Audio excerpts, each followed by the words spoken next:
Se aprobaron una serie de reformas en materia de justicia penal, lo que a todos nos interesa, a todos nos involucra. ¿Por qué? Porque hablamos de justicia. Y por eso le agradezco mucho que nos reciba esta noche al doctor Alfonso Pérez Daza, quien es miembro del Consejo de la Judicatura. Doctor, buenas noches. Gracias, Pablo, por invitarme. Doctor, ¿nos puedes explicar en qué consiste la reforma penal? En realidad el cambio sí es radical, Pablo. Se cambió completamente la forma de procesar y de resolver de los jueces penales en el país. Eso es una realidad. Y te doy 3 ejemplos.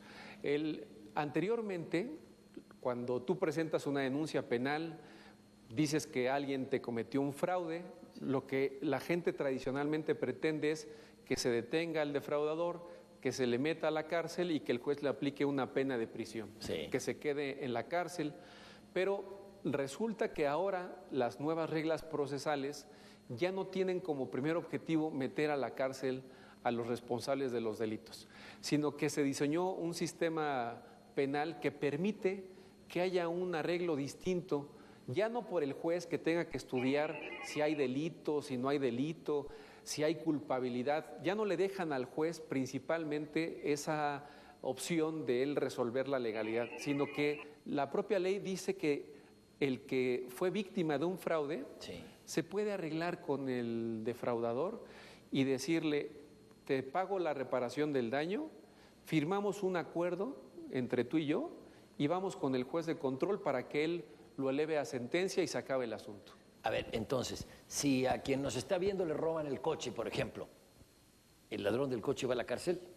No, todos los delitos patrimoniales, dice ahorita la ley, los delitos patrimoniales que no sean violentos, por ejemplo, tú dejaste tu vehículo estacionado y alguien se lo sales de aquí y ya se lo robaron y lo detienen a esta persona. Ese delito es un delito patrimonial, el robo. Hay posibilidad de que él te pague la reparación del daño, que no vaya a la cárcel, sino que se arregle con la víctima, y si llegan a un arreglo y firman ese arreglo, pueden elevarlo a calidad de sentencia, y el juez, Pablo, en este caso ya no se va a pronunciar si hubo delito, si hubo culpabilidad, simplemente advierte que se trata de un delito patrimonial no violento y se acaba el asunto penal en ese momento. No hay juicio, no hay pruebas, no hay absoluta. ¿Y qué pasa, consejero? Perdón que me detenga en detalles, pero me llamó la atención de inmediato el ejemplo que puso. Le roban el coche, dice: mi coche cuesta 300,000 pesos, el que se lo robó dice: solo puedo pagar 150,000. Entonces, ¿no me pagas los 300, te vas a la cárcel? Seguíamos con el procedimiento tradicional, exactamente. Si no hay ningún arreglo, entonces lo que sigue es continuar con el procedimiento. Lo que se prevé ahora es que de manera anticipada pueda haber una conciliación, y si no lo hay, siguen las etapas del proceso penal ante el juez a que se le declare culpabilidad. Si falla la primera etapa de conciliación, entonces nos vamos ya a lo que conocemos con un juicio oral, donde se van a presentar pruebas y donde se van a presentar testigos, etcétera. Pero esta es una primera opción, porque tradicionalmente tú podías meter a la cárcel a alguien, le dictaban sentencia por el robo de un par de alambres. Exactamente. Y no había una solución alterna. La única ley nos dice que tenemos que ir al reclusorio y tenemos que dictar sentencia y que tiene que ir a la cárcel. Ahora lo que abre el procedimiento son otras opciones. El segundo ejemplo es que ahora la ley le da un poder a los jueces, que es novedoso, no existe, un poder de imponer condiciones. Al delito, cometiste el delito de portación de arma de fuego.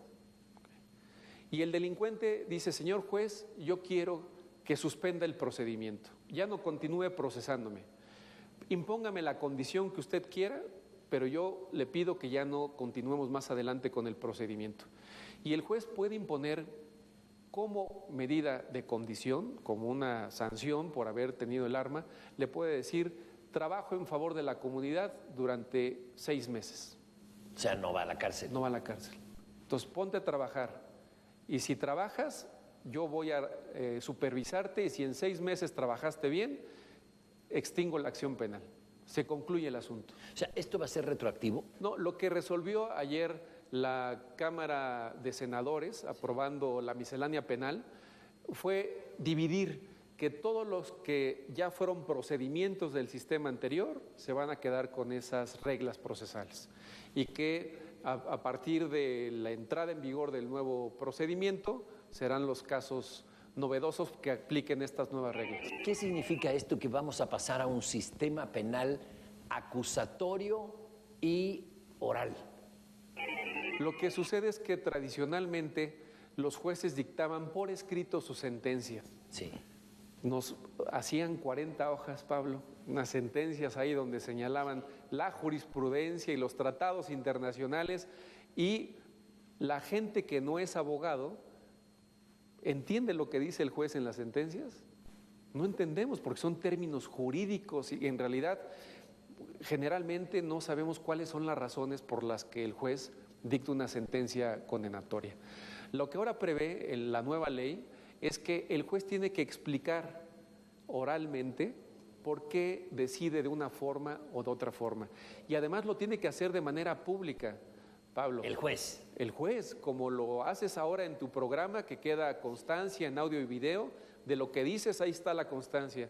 Igualmente ahora los nuevos jueces en todo el país van a dictar resoluciones oralmente y lo que dicen va a quedar constancia. De modo que va a ser un sistema más transparente, porque cualquier persona podrá entrar a una audiencia y escuchar, claro, y podrá escuchar las razones que expuso el juez, porque además dice la nueva ley, Pablo, que está prohibido que el juez reciba al Ministerio Público solo. No lo puede hacer. Es una violación a la ley. Tiene que recibir a las dos partes. Si recibe al Ministerio Público, que es el que acusa, tiene que recibir al defensor del acusado. Entonces, todo el debate va a ser de frente a las partes. Los jueces tendrán que estar dándole la oportunidad que el acusado dé su versión y que el Ministerio Público dé su acusación.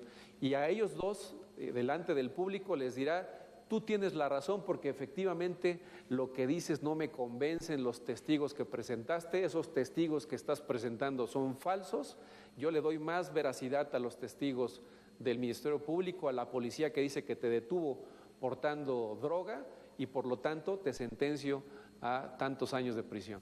Consejero, doctor Pérez Daza, en México se abusa de la prisión preventiva. Las cárceles están llenas de principiantes y por delitos menores. Hemos leído que hasta para una jaula de perico va a prisión preventiva una persona. ¿Va a cambiar en algo con las reformas penales? Lo acabas de explicar, Pablo. Se acaba la prisión preventiva. Prácticamente ya no habrá cárcel provisional. Solamente la Constitución establece muy pocos casos en los que de manera oficiosa el juez ordenará la prisión preventiva. Te menciono los más importantes: secuestro, violación, homicidio, tráfico de indocumentados, delitos contra la seguridad nacional, delitos contra la salud, ciertos delitos que son delincuencia organizada, los graves, serán los que irán a la prisión preventiva. O sea, prácticamente, si hablamos de que hay delitos, más de 460 delitos en el Código Penal Federal, y que hay muchísimos delitos en las leyes especiales, por ejemplo, el Código Fiscal de la Federación tiene delitos, la Ley General de Población tiene delitos, y así. De modo que si vemos en porcentaje el número de delitos, no vamos a tener en prisión preventiva ni siquiera el 2%. Híjole, ¿esto no será un gran beneficio para los delincuentes? Yo pienso que al revés, porque recuerda cómo me lo preguntaste en principio, decías, era un abuso de la prisión preventiva. Sí, ahora lo pongo del otro lado. Ahora del otro lado, al contrario, ahora se potencializa la presunción de inocencia. Tú no puedes tratarme como inocente si me tienes en la cárcel. Si no se ha demostrado mi culpabilidad, entonces primero respeta mi presunción de inocencia, de modo que en eso prácticamente ganamos todos los mexicanos o todos los que estemos en este país, porque se nos va a tratar como inocentes, vamos a poder defendernos estando en libertad en un proceso penal, y si a final de cuentas se demuestra con pruebas nuestra culpabilidad, hasta ese entonces sí que se aplique la cárcel. Se trata de un enorme avance, pero no sé qué tan positivo sea en lo inmediato, porque requiere un cambio cultural, requiere un cambio en la forma de acusar. Aquí, en el lenguaje judicial, siempre se ha dicho que un vaso de agua y una orden de aprehensión no se le niega a nadie. Se acabó. En realidad, el estándar de facultades que tenía el Ministerio Público, Sí. Pablo, es el que se acabó. El Ministerio Público ya no tiene el poder de que valgan las pruebas que él recabe. Si ahorita una persona declara ante un Ministerio Público, en el sistema tradicional, el Ministerio Público dice, certifico que él me dijo esto. Y estaba obligado el juez a, eso fue lo que dijo, aunque no me lo haya dicho a mí, se lo dijo al Ministerio Público, eso vale plenamente. En el nuevo sistema no, solamente vale la prueba que se desahoga ante el juez. Se le quita el poder al Ministerio Público y él ya no puede certificar pruebas. Las pruebas las tiene que presentar ante el juez. Que México ha tenido un poder inmenso el Ministerio Público y no siempre lo ha utilizado para bien. Más bien dicho, creo que ha sido excepcional cuando se utiliza para bien. Ahora se quita la facultad de que él pueda desahogar pruebas y una de las razones principales por las que se hizo esta propuesta de reforma legislativa es porque con este nuevo sistema se potencializa el ejercicio de la defensa. ¿Esto qué significa? Si en un asunto me acusa un testigo que dice que lo declaró ante el Ministerio Público y ese testigo nunca se presenta ante el juez, ¿cómo me voy a defender? Si no puedo preguntarle, si no puedo acreditarle al juez que lo que dijo era una mentira. Entonces, ahora, en el nuevo sistema penal acusatorio, solamente el caso del Ministerio Público vale y se va a poder sostener si es que presenta las pruebas ante el juez. Se va a prestar para muchísima impunidad, doctor. No, al contrario, yo creo que es la mejor forma de que podamos exigir a la autoridad investigadora que verdaderamente acredite los hechos que está diciendo que tiene demostrados. Si tiene acreditado que un delito, pues que presente los testigos, que presente las periciales, que presente los dictámenes, pero ante el juez de la causa. Porque si no, al principio, es un poder que tenía anteriormente, que podría haberse utilizado de manera indebida, porque entonces todas esas facultades que él tenía para desahogar pruebas y todo lo que hacía valía, después, ¿cómo te defendías ante el juez? Pues muchas gracias, consejero Alfonso Pérez Daza. Al contrario, a ti por darme la oportunidad de informar estas nuevas disposiciones del Código Nacional de Procedimientos Penales. Muchas gracias, buenas noches.